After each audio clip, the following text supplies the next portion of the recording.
What is up, everybody? Brent Abel here, goldballhunting.com. That young buck over there is Jeff Jacklich, coming to you from Fort Worth, Texas right now in the Central Time Zone. Been there for a couple of days. Guys, we've got another episode of the Gold Ball Hunting podcast for you today, and we're going to continue what we talked about yesterday with the backhand volley. So, guys, stay with us because we got something very cool for you. So the big question is this: how are tennis players like us who never played in the tour, weren't incredible juniors, or maybe got a late start to the game, how do we consistently compete at our highest skill level without having to grind through endless hours of on-court practice time and still be in the hunt for victory match after match? That is the question, and Gold Ball Hunting gives you the answers by helping you eliminate your skill level range so that you build a strong foundation of confidence. My name is Brent Abel, and along with my biz partner, Jeff Jacklich, welcome to Gold Ball Hunting. Well, all right, Jeff, what is up there, dude? One more day in Fort Worth, then you're heading back to Northern California tomorrow. A couple of time zone changes for you tomorrow. Wow. Yeah. I don't like to go for one big time zone at once. I like to transition. I see. I see. So if you'd been in Umag like I was, it wouldn't have been a nonstop from Munich to San Francisco. You would have gone Munich to London, hung out there for a couple of days, then Munich, and then London, maybe even back to Paris, just to maybe, and then Toronto, and why not go down to let's call it Jackson, Mississippi. There was a great song with Jackson, Mississippi in there. I think that's yeah. And just work your way so there's no chance of serpentine. Just serpentine my way back. Good deal. All right, man. Well, listen, guys, thanks for hanging out with us again today. As I said before, another episode of the Gold Ball Hunting Podcast.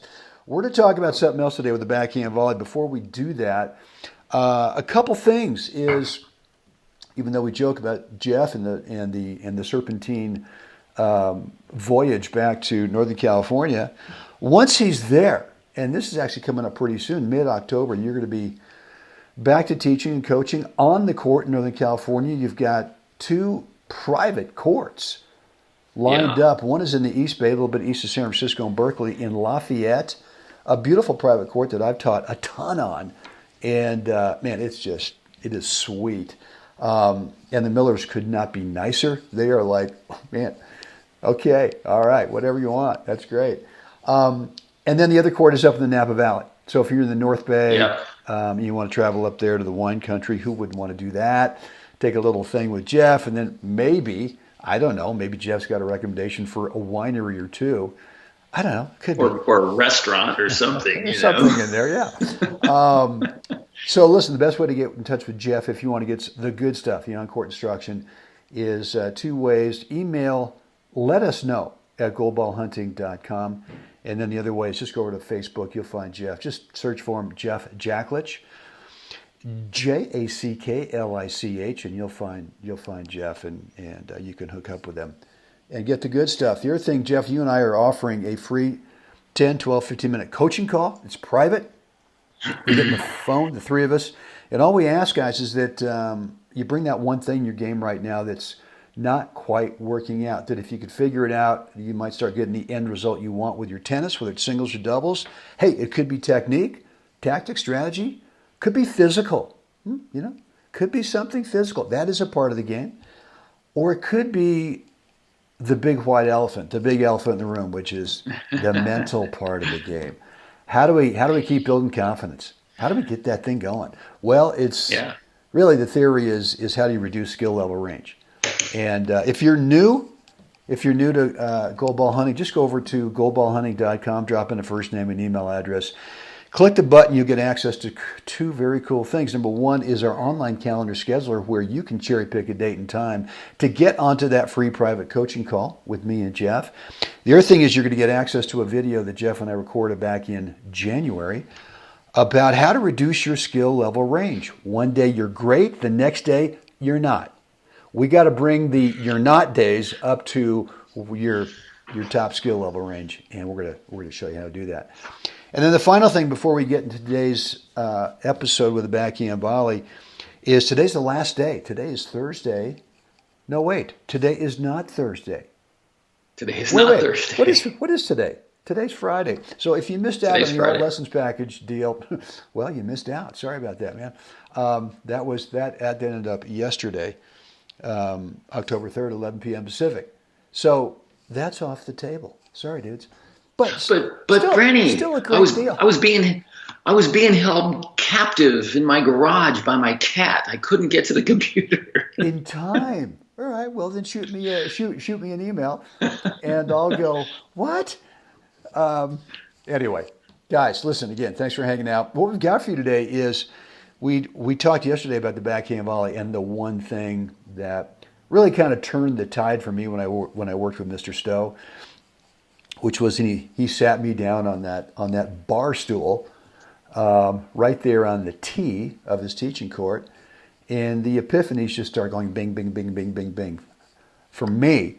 You know what I want to chat about today is Joel Drucker and I did a webinar months ago where we were trying to flesh out with the players who run that webinar. You know, what's your one thing right now that you really feel that if you were to get that thing organized, if you were to get that thing solved, that the other things, and we sort of had everyone list out in 4 different categories, which were technique. And you didn't have to limit yourself when we started asking, well, what's the one technique thing that you think you need to work on? You could list out 2, 3, 4, 5, a dozen things. We went on to category 2, which were tactics and strategies. What do you think you need to get better at, whether it's singles or doubles, in terms of that category? And again, didn't have to limit it to one thing. And then we went on to mental and physical, and we did that with each one of those 4 categories. And then we came back to each category. Right. And we said, all right, well, what's the one thing here in the technique? You can only choose one. And so players would choose one. Then we went to the next one. So we did that for all 4 categories. So then players were left with, here's 4 number one things I got to figure out. And then I said, all right, well, look at those 4. What's the number one thing with that, right? And so players really sort of got like, wow, maybe if I knock this big domino down, that all those other little things could really have a chance of, I mean, best case becoming irrelevant, right? But if you got that one thing figured out. So for me yesterday, that one thing was what Mr. Stowe helped me with. But I went through the exercise with Joel too, and one of the mental things for me was on my backhand volley, which was when, Jeff, I served the ball out wide as a righty, I would serve it out wide of the deuce side.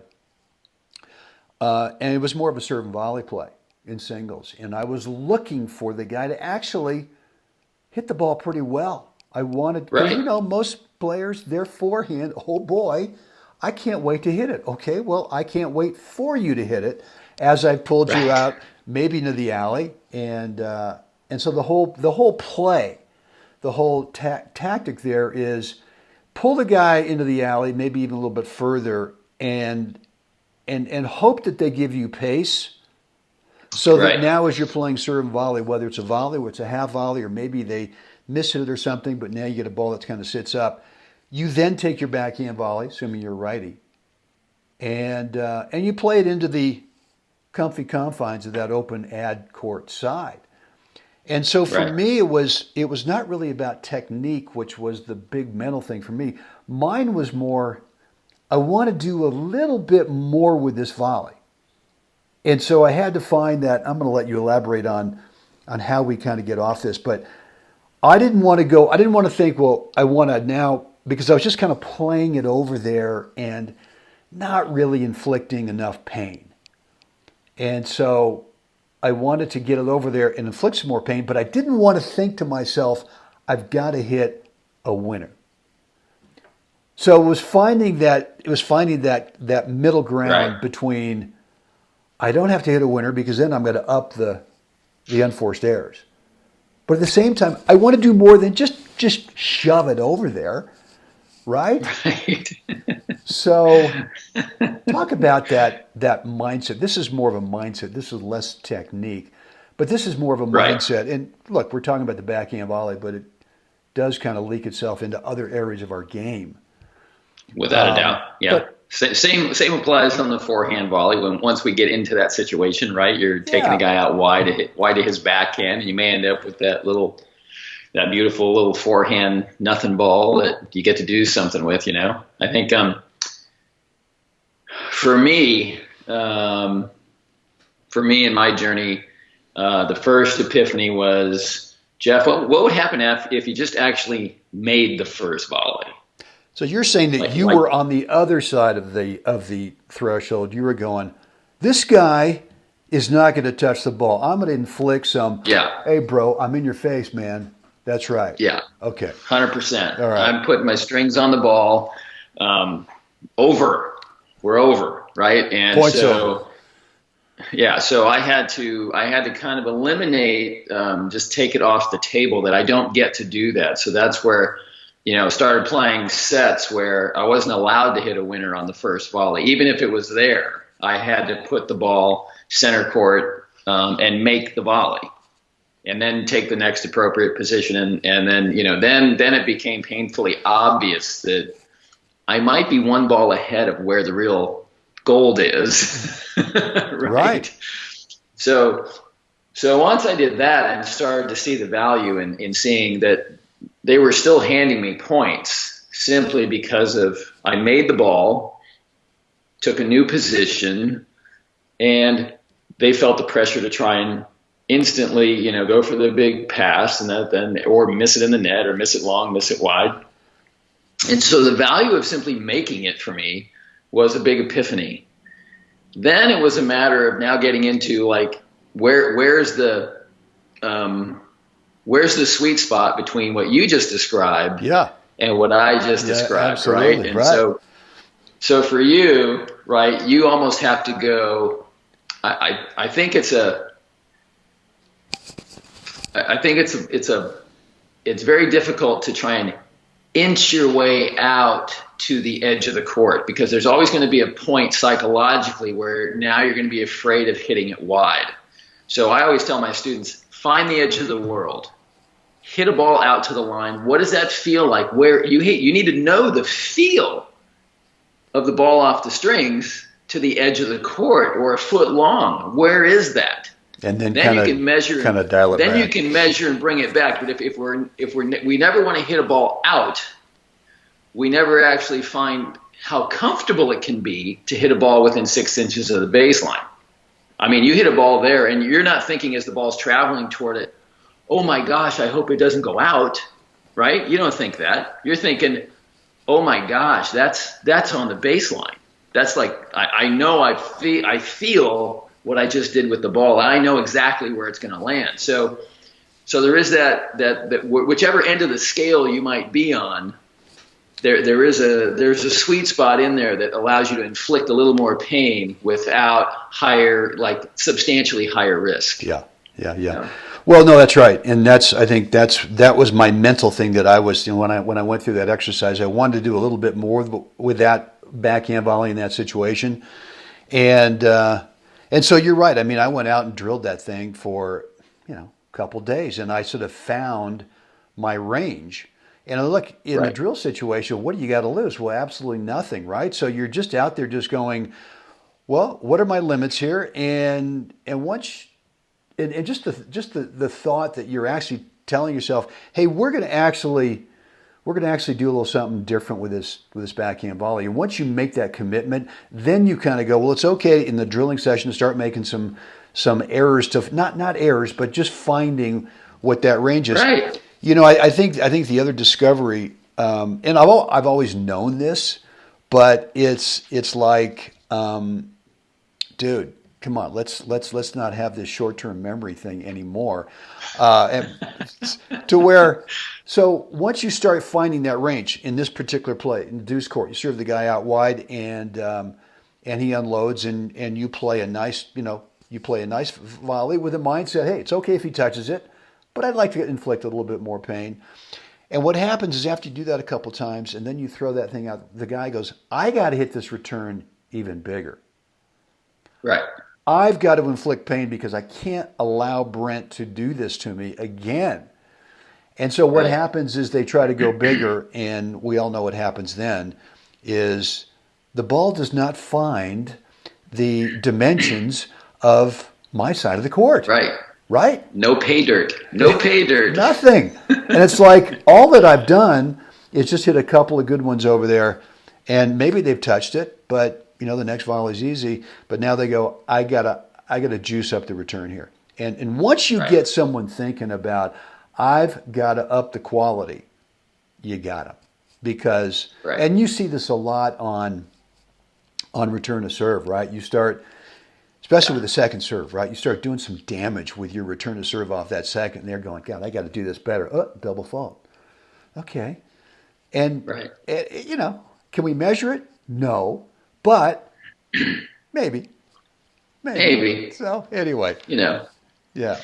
All right, guys. Well, listen, hope you enjoyed today's kind of shorter version, only 15 minutes so far, Jeff. We've been going 19, 20, 21, 22 lately, so this is good. What do we got? Listen, we got a couple things for you. Number one is get over to goldballhunting.com if you're not on our email list already, and get signed up for two very cool things. Number one, a free coaching call. You get access to our online calendar scheduler. You get to pick a date and time that works best for you. And the other thing I mentioned earlier is you get this cool video that Jeff and I did back in January that will help you build your confidence when you start reducing your skill level range. Nobody talks about skill level range. It's the biggest reality check at any skill level. I'm sorry. It is. We got to get that organized. Jeff, what do we want the fine folks to do right now? Like us, share us, please subscribe. Let us know what you think down below. iTunes and Stitcher, rate and review. If you have a friend, we assume you do. Friend, what do you mean? Come on. These aren't complete hermits in their closets where they got, like you said, they got held captive by their cat in the garage, and so they don't know anybody. No, these are actually very popular people we have on here. They are. And obviously they're becoming more popular because their tennis is improving. That's true. That's true. So tell a friend. Tell a friend about us, goldballhunting.com. Pass it on. Spread the word. Yes. Come on, let's have a party. Yeah. Text, email, Pony Express. Whatever it takes. Telegram. Candygram. Candygram. And now it's Saturday Night Live. That's right. Shark. Land Shark. Telegram. That's right. Telegram. Candygram. Anyway, just let them know to go over to goldballhunting.com. We would appreciate it. With that, guys, thanks again for hanging out with us today. Until tomorrow, get out there. Help someone else have a great day. Jeff, we're doing this again tomorrow, by the way. I can't wait.